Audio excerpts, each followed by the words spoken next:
Let's talk about the number one reason why people aren't able to sleep well. Because when you understand this one concept, you'll be able to then realize that all the other reasons you believe you aren't able to sleep all fit into this one concept. That's one reason I'm going to talk about today.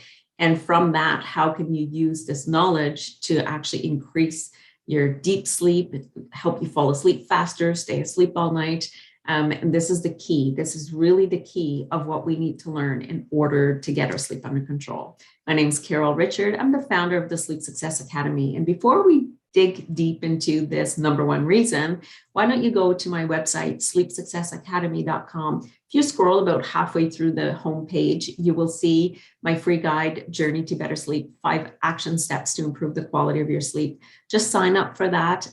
You'll get the guide in your email. And at the same time, you'll be subscribed to my email list where you'll get updates on these videos and other things that the Sleep Success Academy is doing right in your inbox. All right, so what is this number one thing I talk about? This is what I base my work on, because once we understand the 3 states of our nervous system, also known as the polyvagal theory, we can then start mapping why we're not sleeping and create change and do some tapping maybe on the emotions and everything else that is happening once we understand what our nervous system is and how it works. In a minute, I'm going to be sharing my screen here so that you can actually have a visual of what the 3 states of the nervous system is and how is this nervous system actually affecting our sleep, and what can we do then to regulate our nervous system so that we can get sleep. So let's get right in, because it's so important for me to be able to share this. So I'm going to share my screen. All right, so this is a graphic that was developed by Ruby Jo Walker on explaining to us the 3 states of the nervous system. And I teach this to every client I have, because once they understand what's happening within the nervous system, then we can get back to a social engagement state, which is the first one we're going to talk about, in order for us to be able to fall asleep. So when we look at this, you will see social engagement. You will see sympathetic, which is really the fight or flight that we know and understand in society's world. And then we also have the freeze, which we can call dorsal or shutdown collapse. So when we look at this, we want to try to live our life mostly out of social engagement. Now, it's not possible to live there 100% of the time. We do need some fight or flight, and we do need some freeze. And I'll explain that as we go through this. But what does it feel like when we're in social engagement? It really feels like we're calm, right? We're settled, we feel grounded, we feel curious and open, we're compassionate, we're mindful, we're really living in the present moment. This is a beautiful state, but when we're in there, sometimes things might happen, and all of a sudden you see this curve here, we start going into what we call the fight or flight, or it's also called a sympathetic. And so this is when we become more alert to our environment, right? So within us, we have this guidance system. Our amygdala is the emotional center of the brain and is constantly looking at the environment saying, is it safe for me right now? What is going on in my external environment? And an example that I'll use is if I'm driving to work and I'm in social engagement, I'm listening to music, but somebody cuts me off, I'm definitely going to hit the fight or flight. And that's because I need to slam on the brake. I need to do whatever it takes to get me safely to work. And I don't want to have an accident. So my nervous system reacts at a subconscious level. I'm not even aware of how it's happening. I'm just going ahead and I know that I'm slamming the brakes. I'm doing automatically. And it's automatic. It just happens. And so once I'm in that emotion, so what are the emotions of fight or flight? So we have rage, anger, irritation, frustration, panic, fear, anxiety, worry, or concern. So you can see that in the fight, there's these ones, and in the flight, there's those ones. So if I have a lot of fear of anxiety of not being able to sleep at night, of course, I'm in the fight or flight, and that increases my heart rate. That makes my mind actually more activated, and it makes it really hard to fall asleep in this state. If I stay in there for too long, then I will go into the freeze. So back to my example with me driving to work, having someone cut me off, which I got into fight or flight in that moment, reacted. But then my nervous system put me into the freeze. which really is more of like feeling shut down, not processing what's happening in this moment because I still need to drive and get myself there safely. So I go into this freeze where like I'm numbing those emotions. I'm not feeling that. Maybe I'm still feeling the anger, but I'm not acting out on it. I get to work. And then what I really want to point out on this sheet is up here where it says conservation of energy. So in that moment of freeze, I'm conserving all my energy so that I can then get myself to work safely. And that's okay. I park the car, I get out of the car. And so if you notice on this here, we go fight, flight, then into freeze. But when I come out of the freeze, I'm going to go back into my fight, flight, which then as I get out of the car and I walk to work, I'm going to like, oh, maybe rant it out and say that, put the word in there that you want, cut me off. He could have caused an accident and I'm going to rant on that. If I know tapping, I might be using finger tapping as I'm walking myself to work.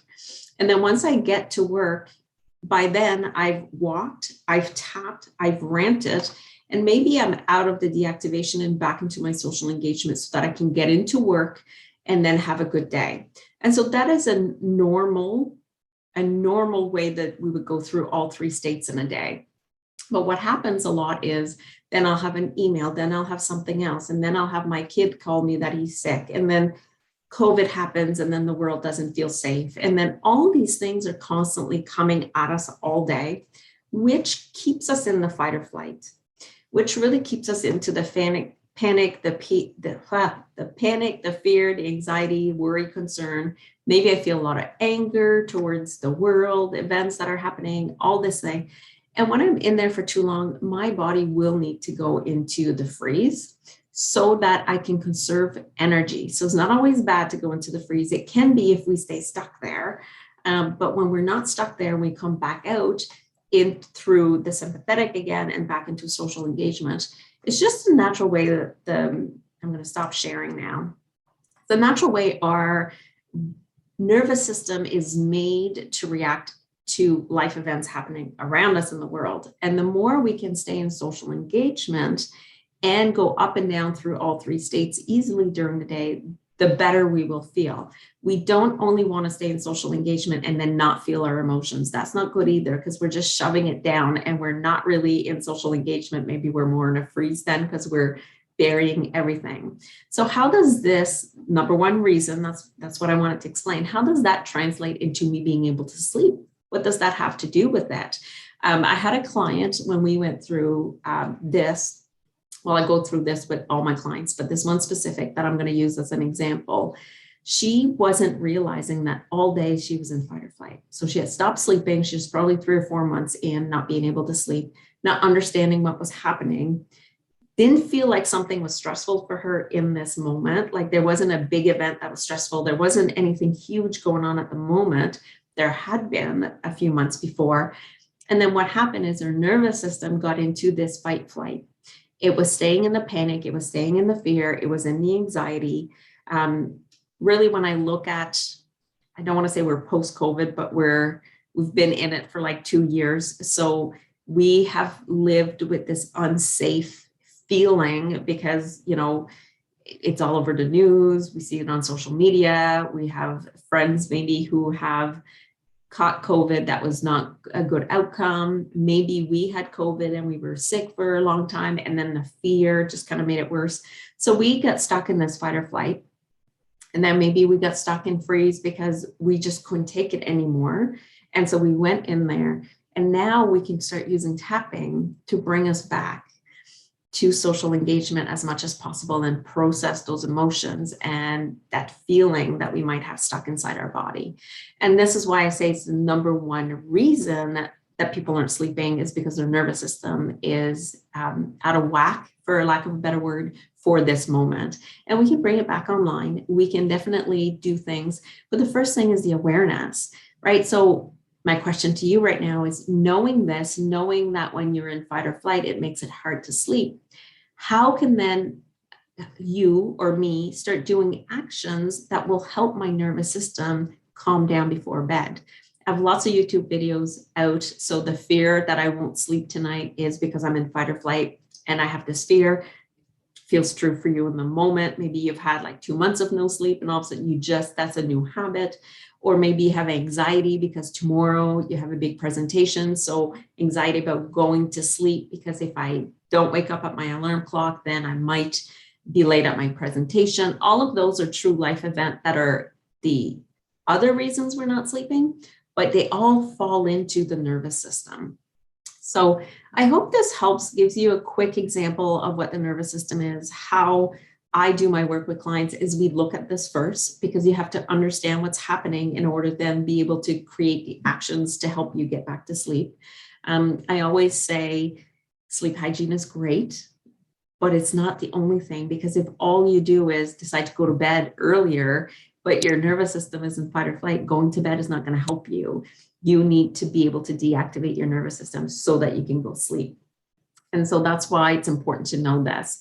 If you would like to talk to me further to learn more about the nervous system, to see maybe how your nervous system is reacting, and let's uncover the reason you're not sleeping, you can definitely book a call with me. We're just going to get on Zoom, chat, and see what exactly is activating your nervous system. So your own reason for the nervous system activation, and then to see what we can do and implement so that you can start calming down. And one of the best ways, and maybe I'll link this video here, is the external orienting tapping, because that really allows us to see how our environment can be safe. If I'm at home and there's nothing in the moment that's a threat to me, that I can use external orienting tapping to start teaching my nervous system that the home that I am in, or my bedroom, is a safe place. I don't have to bring in the fear, the panic, the worry, all of that into the bedroom. So that's it. The link below to book an optimal sleep assessment with me, if you would like to chat further, it's in the comment, and I look forward to helping you on your journey to better sleep.